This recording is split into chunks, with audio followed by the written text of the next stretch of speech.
It was Eleanor's milestone birthday party, a family dinner. My husband, the fashion director, had claimed early on that he had to attend Milan Fashion Week. During the dinner, Chloe suddenly handed me her phone saying, "Sis, your husband." On the screen was an Instagram post from one of the female models under his agency. He was wearing an apron, helping her grandmother hawk vegetables in a noisy local market, his hair slightly disheveled. The caption read, "A supermodel's runway walk captures attention everywhere. Everyday life too can be a runway." Suppressing a surge of emotion, I commented, "Can the vegetable prices get a discount for a front row seat to this show?" Instantly, the executive team chat exploded. His international call came through immediately. His tone was glacial. "Reel in your superiority complex and that comment now, immediately." I hung up the phone and calmly sent him the lawyer's divorce papers. This birthday dinner I thought might need a change of theme. Before we continue, please subscribe to this channel and tell us in the comments where you're listening from. Sure enough, the next second my phone buzzed. I walked out of the private dining room and pressed the answer button. "Are you out of your mind, Grace? You're divorcing me over something so trivial." Of course, I didn't wait for him to finish. I immediately hung up, blocked his number, and put him on Do Not Disturb in one smooth motion. 10 years together. This was the first and last time. Back in the private dining room, everyone looked conflicted. A server approached again to ask, "Ma'am, we're closing soon. Are you still waiting for someone?" Looking at the empty seat beside me, my voice was calm. "There's no longer a place for that person in this family. Please serve the dishes." The next second, a message popped up on my phone. Summer, the intern model, messaged everyone in the team chat. "Everyone, I'm truly sorry. Marcus just saw how hard my grandmother was working. It was thoughtless of me. I'll delete that Instagram post right now." I scoffed. That was no apology. It was clearly a display of self-importance. Then she sent a sad kitten emoji, and Marcus immediately stepped in to defend her. "Summer, you're not wrong. It's certain people with dirty hearts and petty minds who look down on others. Anyone who fits the shoe knows who I'm talking about." Seeing him openly defend an outsider, other colleagues quickly chimed in with their agreement. "Exactly, Summer. You're not the one who's wrong. You don't need to apologize. Someone else should be apologizing. Such a heartwarming story shouldn't be misinterpreted." Some even explicitly mentioned my name, and Marcus echoed their sentiments. Being hit with passive-aggressive remarks directly, I wasn't going to indulge Summer anymore. I promptly removed Summer from the chat and sent a passive-aggressive message. Truly, one bad apple spoils the bunch. Instantly, silence fell in the chat. I turned off my phone. Out of sight, out of mind. Still deep in sleep early that morning, Marcus' furious shouts suddenly erupted in my ear. "Get up. You caused Summer so much trouble, yet you sleep so soundly." I opened my eyes to Marcus glaring down at me. My gaze fell on the bags and packages piled at the foot of the bed. I couldn't help but scoff. He'd rushed back overnight to lecture me after seeing Summer upset. Noticing my mocking gaze, he grew even more indignant, shouting loudly, "What are you looking at? If it weren't for you, would I have had to come back to the country this early? She's just an intern. She didn't provoke you, did she? You made passive-aggressive remarks for no reason and even kicked her out of the chat. What kind of rumors are spreading around the company now? How difficult is it for someone from a small town to make it in this industry? There's nothing improper between us, so what's wrong with me as her senior looking out for her a bit?" I sat up, watching the hysterical fury in his eyes. In that moment, the derision in my eyes almost overflowed. "Oh really? How many milestone birthday parties does Eleanor get in her lifetime? And you pull a stunt like this? Have I been too lenient with you all this time?" It was my first time losing my temper in 10 years. A flicker of astonishment crossed Marcus's eyes. Aware of his fault, he felt uneasy and rubbed his nose, his lips pursed, his tone softening a little. "All right, I was wrong this time, but you were wrong too. You must apologize to Summer in the chat. I'll definitely make it up to Mom with another birthday dinner in a few days to express my apology." Seeing the casual indifference in his eyes, I couldn't be bothered to pretend anymore. When I didn't say anything, denying him a graceful exit, his face hardened again, and he questioned in a deep voice, "How long are you going to keep this up? First bullying Summer, then the divorce papers, and after I even bought you a gift." With that, he pulled a bottle of perfume from his bag as if presenting a valuable gift.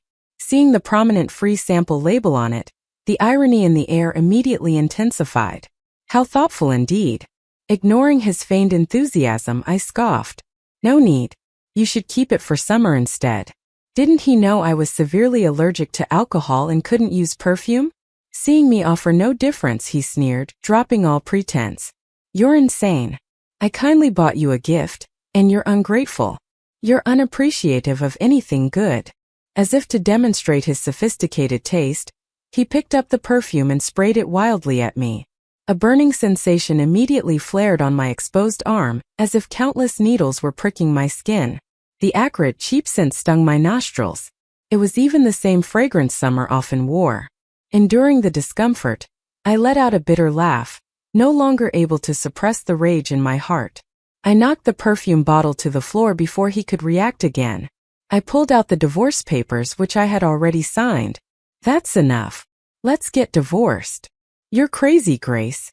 Marcus snatched the divorce papers and warned in a deep voice. "Don't push your luck. You chased me for 5 years. I don't believe you dare to divorce me. Do you really think you can use this to threaten me? Divorce? Tell me, will the company keep you, the designer, or me, the famous model?" Seeing the undisguised contempt on his face, I retorted coldly, "I'm pushing my luck. You're the one who's going too far." He angrily tore the divorce papers to shreds and grabbed my arm. I instinctively gasped in pain. Only then, with a look of doubt, did he notice my bright red arm, exclaiming in surprise, "What happened to your arm? I'll take you to the hospital right away." His concern seemed genuine. He was about to drag me out the door. But the next second, Summer's custom ringtone rang in the living room. He instinctively flung my hand away. From the other end of the phone, Summer's sobbing voice cried out, "Marcus, come quickly.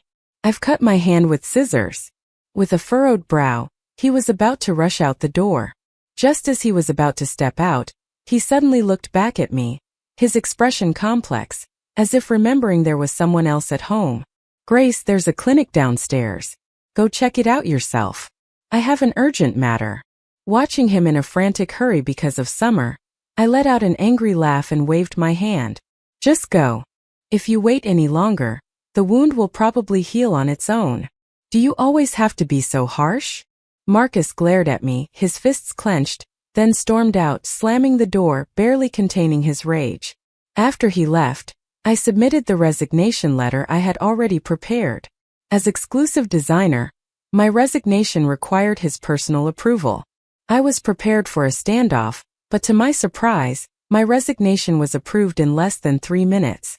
I scoffed. It seemed he was even more heartless than I had imagined. I didn't go to the company for a few days, and Marcus didn't come home for those few days either. The large house felt devoid of life. This was the house I bought outright before we married. I spent a year personally designing it just to create a home Marcus would love. But he didn't love this home, nor did he love me.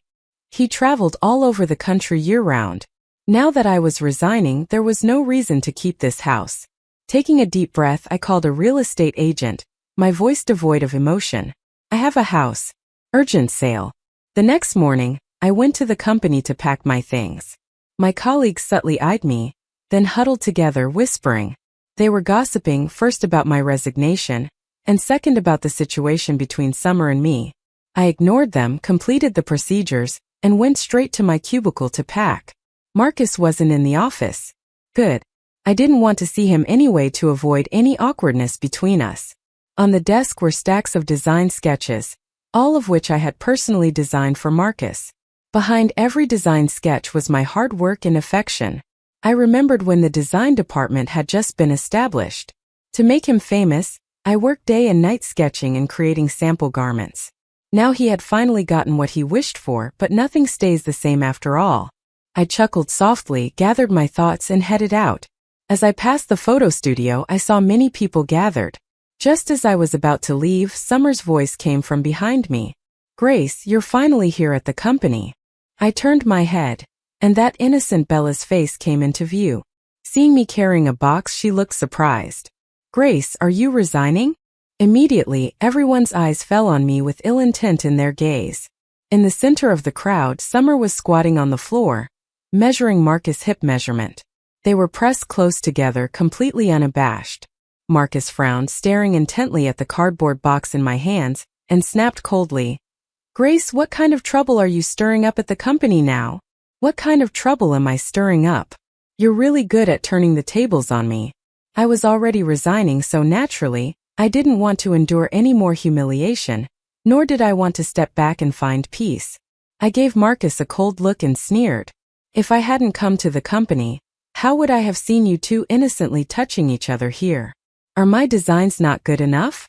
You'd lose all your dignity in public for a mere piece of fabric before you could react." Summer suddenly looked distressed, her voice trembling. "Grace, every fault is mine. It has nothing to do with Marcus. I just saw you weren't around lately, so I took it upon myself to design clothes for Marcus." With that, Summer, holding a men's tank top, ran over to me. In an instant, her sweet smile vanished, and she whispered provocatively in my ear, "You old fading woman, how can you possibly compare to me in pleasing Marcus?" As soon as she finished speaking, she deliberately fell to the ground, crying out in alarm, "Grace, even if you don't like me, you shouldn't ruin my design." Looking at the tank top torn in half on the floor, I let out a soundless laugh. She had finally shown her true colors. Seeing I was upset, Marcus rushed forward and slapped me, shouting angrily, "How can you be so narrow-minded? Apologize to Summer right now, or this isn't over." Looking at the furious Marcus, the stinging pain on my face was nothing compared to a tenth of the pain in my heart. Indeed, whenever Summer was involved, he lost all sense of reason. I smeared, attempting to bring him back to his senses. I was carrying a box in my arms. How could I tear his garment? "If you don't believe me, just check the security footage." He frowned slightly, his questioning gaze moving between Summer and me. Summer, sensing her moment, spoke up. "It's all right, Marcus. It's just a piece of clothing. I know a big designer like Grace wouldn't think much of it. After all, I'm just a small-town girl. You should still try to persuade Grace. She's a veteran here and can't resign. At worst, I can leave." At her words, everyone looked at me with varying expressions, especially Marcus, who was visibly enraged. First divorce, now resignation. You're truly going to great lengths to force Summer out. I let out a surprised laugh. He was the one who approved my resignation, so why was he pretending now? Seeing his faint expression, I had no desire to spare his feelings. "Out of my way. Sign the divorce papers and give them to me." But he grabbed my arm. "Grace, don't go. The box hasn't been checked yet. What if you took something you shouldn't have?" Looking at her deliberately disgusting face, and thinking of all the vile things that had happened recently, I lifted the box and poured its entire contents over her head in a fit of pique. "There, now take your time and look through it yourself." I stored away, and behind me Marcus shrieked hysterically in rage. "You just wait, Grace." Having vented my anger, I felt much better. But just as I was about to start my car, Summer called. She also sent many intimate photos of herself and Marcus. Marcus said, "I'm his muse, and whenever he lacks inspiration, a night with me fixes everything. I'm warning you. You're just a pathetic old hag. Marcus has already signed the divorce papers and mailed them to you. Now get lost." Listening to her triumphant voice, I gritted my teeth, recorded the call, and retorted unapologetically, "You really aren't picky. If you like him so much, he's all yours." Without waiting for her to speak, I hung up. I floored the accelerator and drove straight home, then turned around and went to the county's office to pick up the divorce decree. Then she sent me a message saying Marcus was hosting a make-up birthday dinner for her tonight. Looking at the divorce decree in my hand, I couldn't help but sneer. This birthday dinner, I thought, might need a change of theme. For as I reached the private dining room door, Summer's muffled sobs could be heard from inside. Inside, William was stomping his foot, berating me angrily. "Grace is simply awful. Summer is your protégé. How could she publicly humiliate you? She's gotten too big for her britches to bully a newcomer like this." Margaret quickly echoed his sentiments. "I was dead set against the marriage from the start, and even now I can't see a single good quality in her. 5 years of marriage and not a single pregnancy. I think she's nothing but a barren hen." I stood at the doorway, gripping the doorknob tightly, my heart doused with cold water. So this is how my beloved in-laws truly saw me all these years. Through the door, Summer's voice clearly reached my ears. No wonder I often saw Grace taking herbal remedies and supplements. So that's why. But with medicine so advanced now, she could always try IVF. If you two wouldn't mind, I could do the honors and have a child with Marcus. At her words, William and Margaret beamed with delight, praising her effusively. What a good child. It's rare to hear such words from you. Much better than certain people. If we had a child with you, they'd surely be as sweet-toned as you. Much more likable than that one who's clumsy with words. Marcus wearily interrupted. Mom, you're getting carried away. I'm not planning on having children right now. All right. Later. You should make Grace learn more about social etiquette from Summer. Look how she handles herself. When she spoke of me, her tone was full of disdain. Then, shaking her head in disappointment, she told Marcus, look how thoughtful Summer is. She knows I like grapefruit and even peeled it for me. I'm telling you, you married too early. Your mom supports you finding a new beginning. I smiled bitterly. All these years, I had been more filial to my in-laws than a biological child. I knew they looked down on me for being from a small town and found me clumsy with words, but I always hoped that one day they would see my good qualities. And the result? There was no need to listen further. I pushed the door open directly, and the few inside froze. Summer gave a dry laugh, got up from beside Marcus, and greeted me with feigned warmth. Grace, you're here. Sit here in my seat. I didn't spare her a glance, pulling out a chair and sitting on the other side. Seeing this, Marcus felt invigorated and insisted on opposing me. He grabbed her arm, turned to glare at me, his tone icy. You sit right there. Big designers always have their noses in the air, looking down on everyone, not even greeting people when they see them. First divorce, now resignation. Who are you trying to threaten? I tightly gripped the divorce decree in my pocket. Threaten? And you're still pretending at this point. Margaret snorted coldly, glancing sideways at me. If it weren't for my son being a natural close hanger, do you think your awful designs would ever be popular? Look how sensible Summer is. Unlike you, who always makes my son unhappy when your parents arrive later. I'm definitely going to have a proper talk with them. Summer looked flattered and quickly tried to mediate. Everyone, don't be angry. After all, Grace is a big designer. Everyone's always indulged her. William couldn't listen anymore. He slammed his hand on the table and roared. What nonsense! This is a disgrace to the family. Margaret clutched her chest, wailing miserably. How unlucky we are. If you have any conscience at all, hurry up and divorce our Marcus, leaving empty-handed. Marcus looked at me, felt uneasy and cleared his throat, interrupting them. It's not like we absolutely have to divorce. When your parents arrive, apologize to Summer in front of everyone, and we can put this behind us. Seeing that I offered no reaction, he changed tack and warned coldly. Otherwise, we might as well end this marriage. Listening quietly as he finally spoke his mind, I couldn't help but applaud. He had finally dropped the act. As my applause died down, several servers entered holding a banner. The banner boldly proclaimed heartfelt on Marcus and Grace's divorce. Amidst everyone's stunned gazes, I pulled out the divorce decree and tossed it onto the table. Here's the divorce decree you wanted. Satisfied. Everyone present stared at the banner, dumbfounded, frozen in place for a moment. William looked at the banner, then tremblingly pointed a finger at me. Grace, what is the meaning of this? Why are you putting up a banner? You can't take a few words of criticism, and now you're causing a scene with these people. Marcus clutched the divorce decree tightly, his brow furrowed as he looked at me, shouting angrily. Grace, how old are you?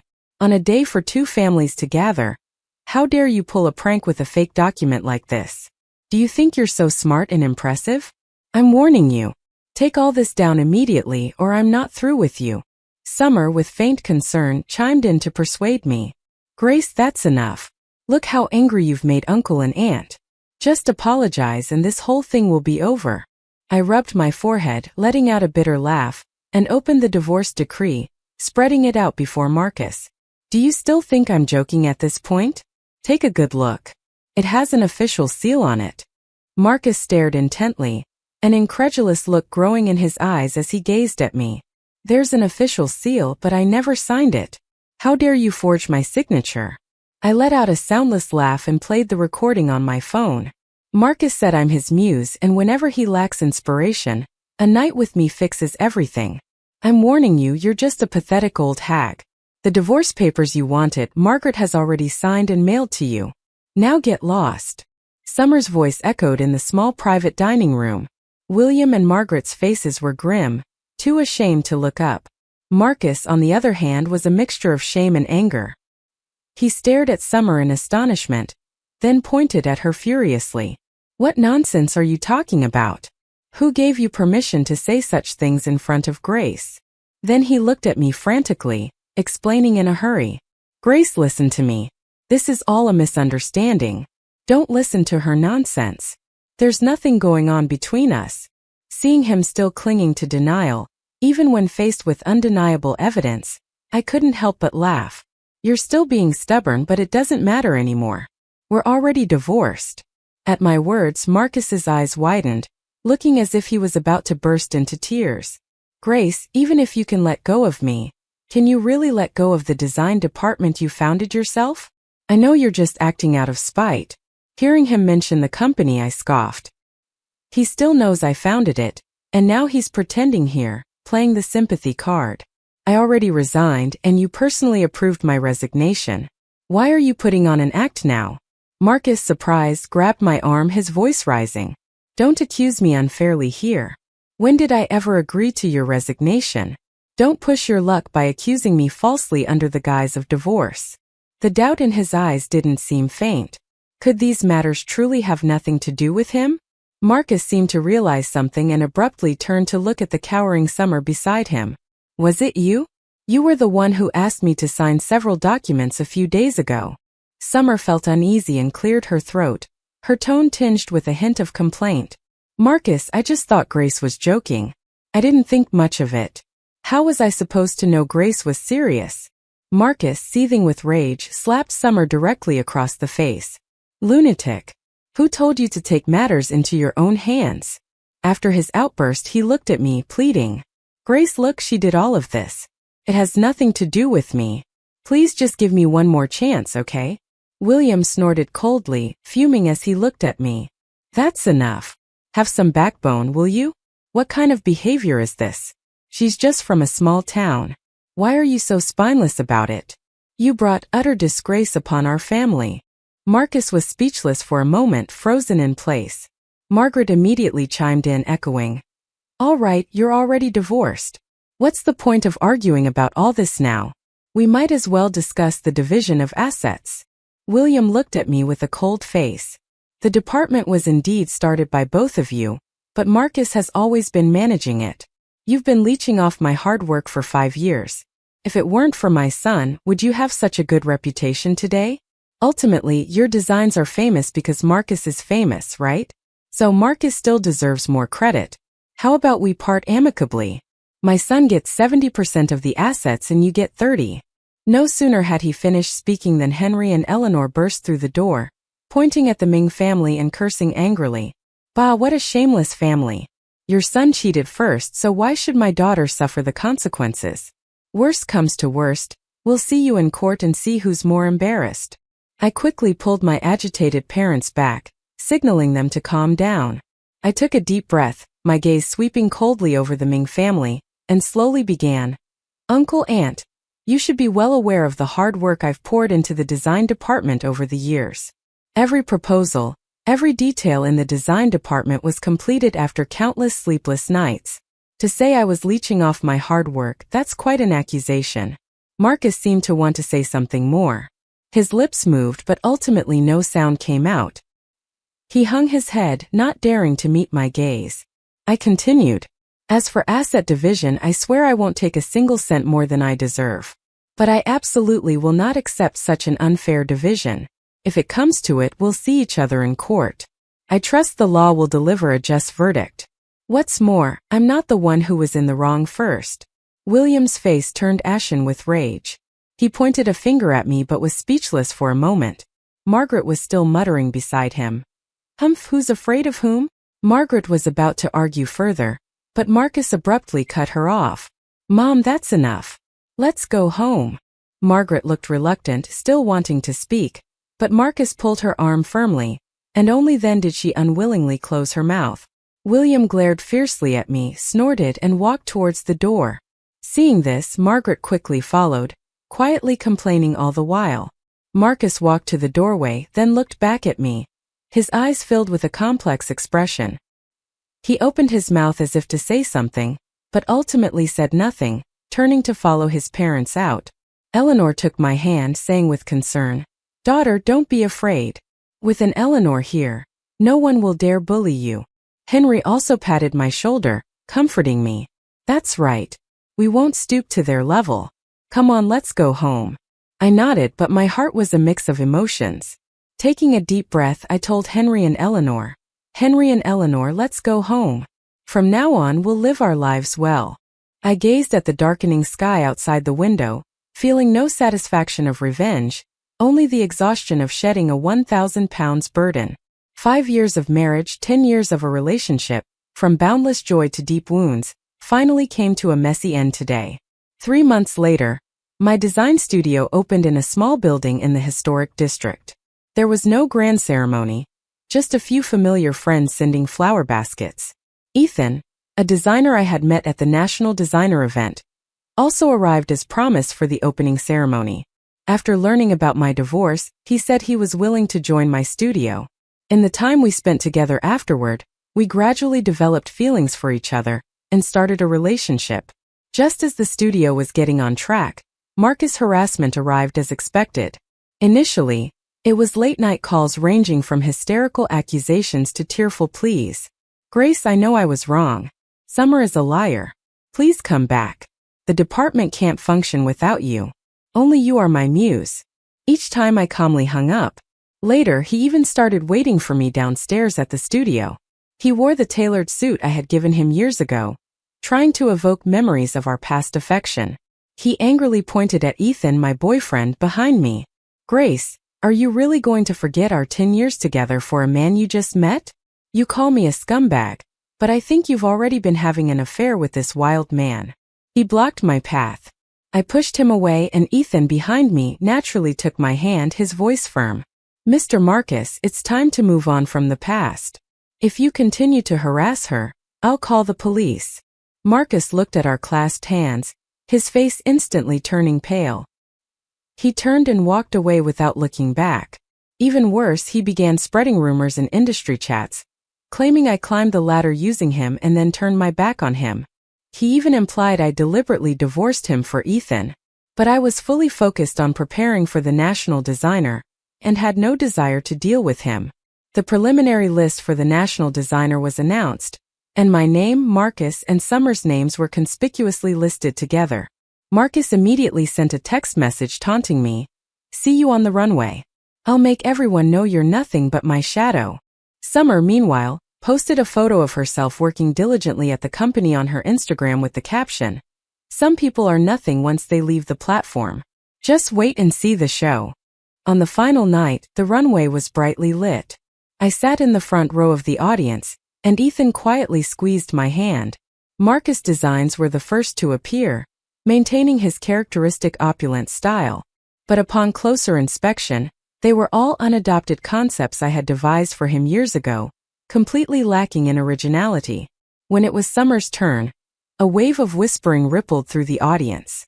Her designs appeared avant-garde but were, in reality, a haphazard patchwork clumsily combining classic elements from various designers without forming a coherent style.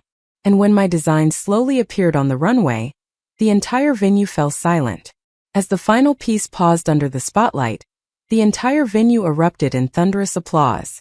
The judges whispered among themselves and ultimately unanimously awarded me the gold prize. Marcus's face turned exceptionally grim. He hastily stood up and left, not even attending the awards ceremony. Summer remained frozen in her seat, as if unable to believe what she was witnessing. After the show, Ethan smiled and handed me a bouquet of fresh flowers. "Congratulations, Grace. You've proven yourself with your talent." I took the flowers and gently hugged him. Outside, the night was gentle and my future, like this dazzling stage, was filled with endless possibilities. One day, an intern from Summer's team anonymously leaked information, claiming to have seen her late at night in the office, photographing veteran designers' portfolios. She had even secretly copied old design sketches archived by the company.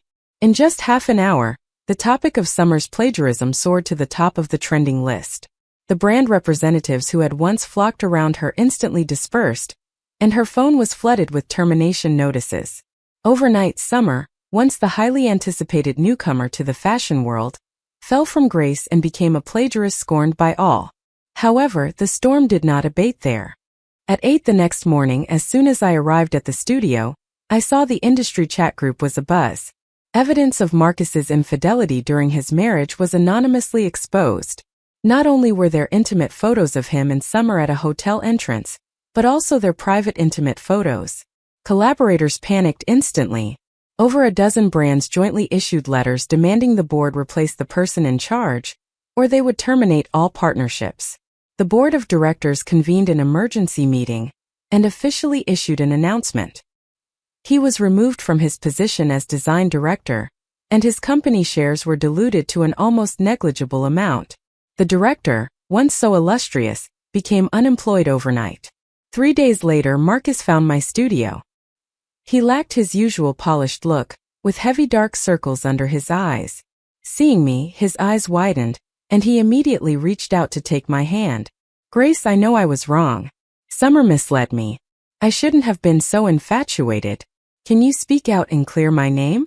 Let me come back to the company, even as a regular designer." I stepped back, avoiding his touch, my tone calm but firm. "Marcus, we're already divorced. I can't and won't get involved in company matters. You chose your path. Now you must face the consequences yourself." His face instantly turned ugly, and his voice became sharp. "Grace, did you wish for this day to come? Were you and Ethan already together?" Ethan and I met after the divorce, watching him completely lose his mind. The scorn in my eyes was almost overflowing. "You need to wake up." Marcus froze, his eyes filled with disbelief. A moment later, he suddenly laughed hysterically. "Grace, why are you pretending to be so righteous? Do you think you've won now?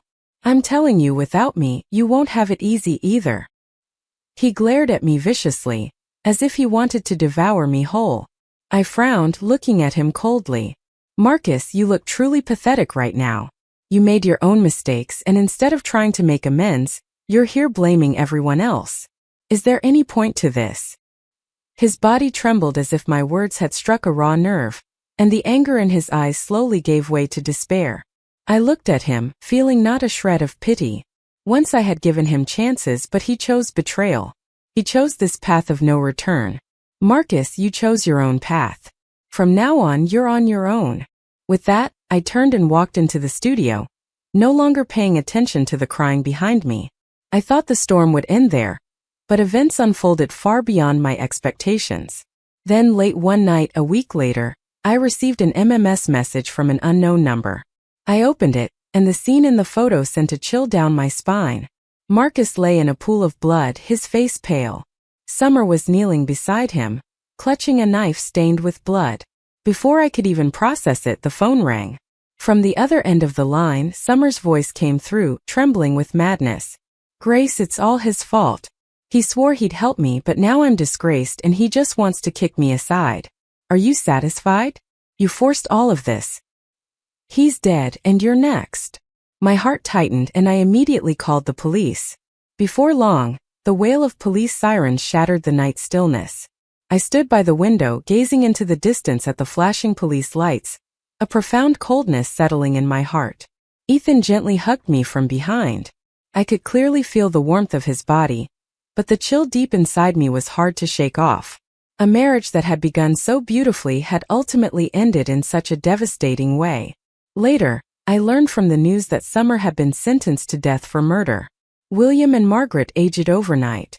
I couldn't help but sigh. I looked up at the screen at that hopeful design sketch. Those painful memories of the past would ultimately be buried by the relentless flow of time. My task was to carry my dreams and beautiful hopes for the future. and Bradley stepped towards a wider and more beautiful future.